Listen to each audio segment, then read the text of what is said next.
여러분 반갑습니다. 보험공부 김범곤입니다. 오늘도 신속하고 정확한 연금 정보 전달해드리는 연금 클리닉 시간입니다. 자, 이번 시간 주제는 이 단위 8% 금리로 확정된 연금액을 지급하는 단위 8% 확정 연금의 연금 수령 기간별 실질적인 수익률을 이번 시간 영상 통해서 같이 한번 살펴보도록 하겠고요. 여기 추가적으로 단위 8% 확정 연금의 장점과 단점에 대한 부분들 이번 시간 영상 통해서 같이 한번 정리 진행하도록 하겠습니다. 자, 그러면 본론 들어가기 앞서 여러분들 구독, 좋아요 하나씩 눌러주시고 이번 시간 영상 끝까지 시청해 주시면 감사하겠습니다. 자, 먼저 첫 번째로 살펴볼 것은 실질 수익률 계산을 위한 기본 조건과 연금 수령 금액에 대한 부분들을 같이 한번 살펴볼 텐데요. 자, 나이는 만 56세로 설정했고요. 납입 금액은 월 100만 원씩 12달 하게 되면 연간 1,200만 원을 납입하게 됩니다.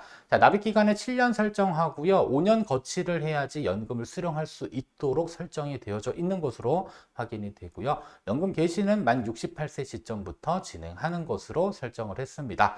자, 그러면 7년 동안에 납입한 총 보험료는 8,400만 원이 되는데, 자, 만 68세, 즉 연금 개시 시점에 확정된 기준 금액은 1억 4,140만 원을 가지고요. 연금액을 지급해주는 이러한 형태로 전환이 됩니다. 그래서 종신토록 연금 수령액을 계산하게 되면요. 연간 600만 원 정도, 월 기준으로는 50만 원을 언제까지, 죽을 때까지 수령할 수 있게 되는 부분들인데, 자, 죽을 때까지라는 개념은 이 피보험자를 누구로 설정했는지에 따라 좀 차이가 날 수가 있습니다. 그래서 피보험자를 본인으로 설정할 수도 있고요. 아니면 자녀로도 설정을 할 수가 있습니다.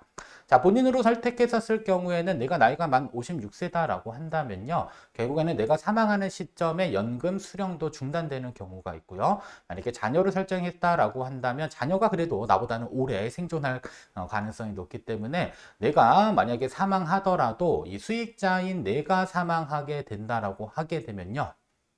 어떻게 될까요? 자, 그리고 피보험자는 아직까지 자녀로 설정되어서 살아있기 때문에 이 수익자에 대한 수익 권리가 누구한테 상속되냐면 자녀에게 상속이 됩니다.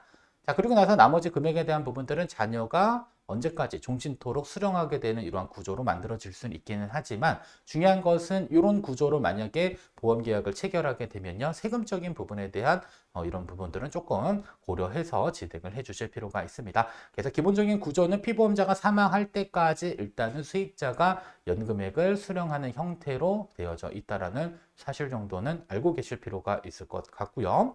자, 그리고 연금 개시 시점에 연금 기준 금액 기준이 바로 단위 8%로 이렇게 운용했었을 경우에 해당 상품은 사실 변액 상품이다 보니까 실질적인 수익률 대비해서 연금액을 지급해 주는 게 맞지만 실질적인 수익률과 상관없이 확정된 단위 8%의 연금액을 지급해 주겠다라고 하는 이 설정 금액이 바로 단위 8%의 확정 금리로 분리되는 그 기준에 대한 조건이다라고 살펴보시면 됩니다.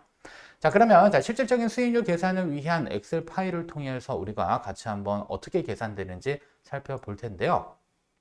자, 일단은 월 납입 금액은 일단 100만 원 설정했고요. 7년 동안 납입하게 되면 84회차를 납입을 합니다. 그래서 8,400만 원에 대한 금액을 납입을 하고요. 그 다음에 거치 기간 5년. 그리고 63세 시점에 연금 기준 금액은 1억 4,140만 원이 이제 확정되는 거고요.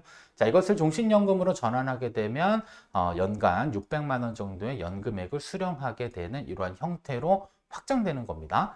자, 그러면 만 56세부터 쭉 납입을 했었을 경우에 1차년도에 1,200만 원을 납입을 하게 되고요.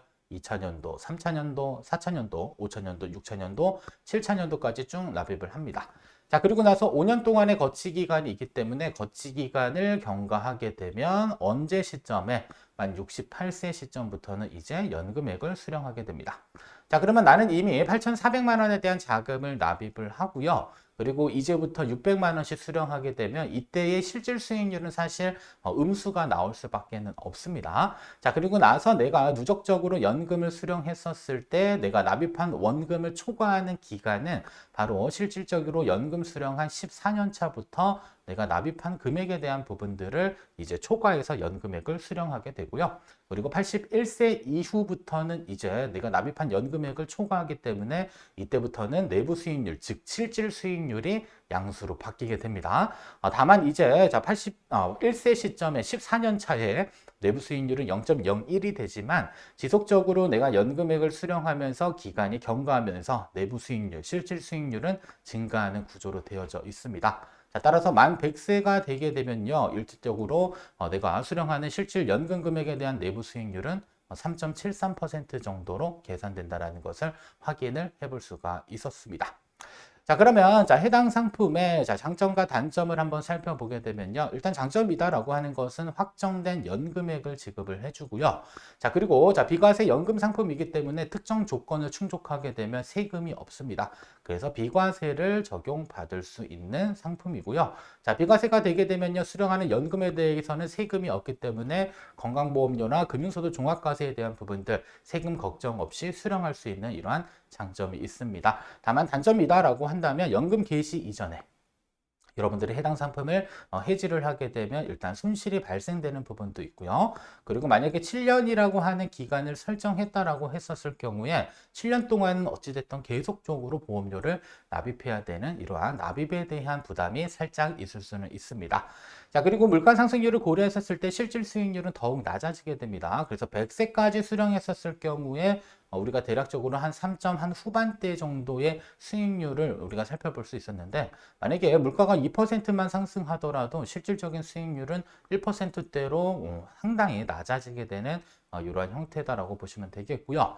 자, 그리고 연금 수령 중에 피보험자가 사망하게 되면 연금 지급은 중단되기 때문에 피보험자가 본인이 아닌 자녀의 형태로도 상품을 우리가 구조화해서 만들어낼 수가 있습니다. 다만 자녀를 선택했었을 경우에는 수익자인 내가 사망하게 되면 이 수익 받을 권리에 대한 부분들은 자녀에게 상속받게 되고요. 자녀는 대신에 보험료를 직접적으로 납입하지 않았다라고 한다면 이 수령하는 연금액에 대한 부분들은 상속세 과세 대상 소득으로 포함된다라는 사실 정도까지만 충분히 기억을 해주시면 좋을 것 같습니다.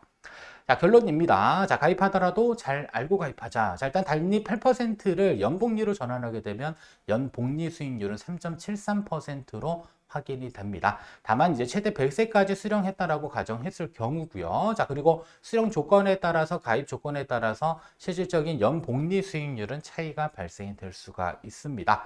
자, 그리고 어떠한 분들이 활용하면 좋냐면 일단 투자 상품으로 연금 운용이 좀 어렵다고 판단되시는 분들에게는 일반적인 대안이 될 수는 있기는 하지만 해당 상품의 장점과 단점에 대한 부분들도 충분히 고려하면서 내가 만족할 만큼의 연금 수령이 가능하다라고 판단되시는 분들은 선택하시면 되겠고, 아니다 나는 그냥 투자 상품으로 운용을 해보겠다라고 하시는 분들은 비과세 상품보다는 그냥 사적 연금인 연금저축과 IRP 계좌를 활용해서 연금을 수령하는 방안들도 충분히 고려를 해볼 수 있을 것 같습니다.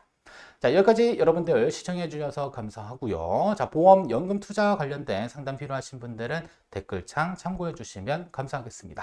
자, 이번 시간 영상 여기서 모두 마치도록 하겠습니다.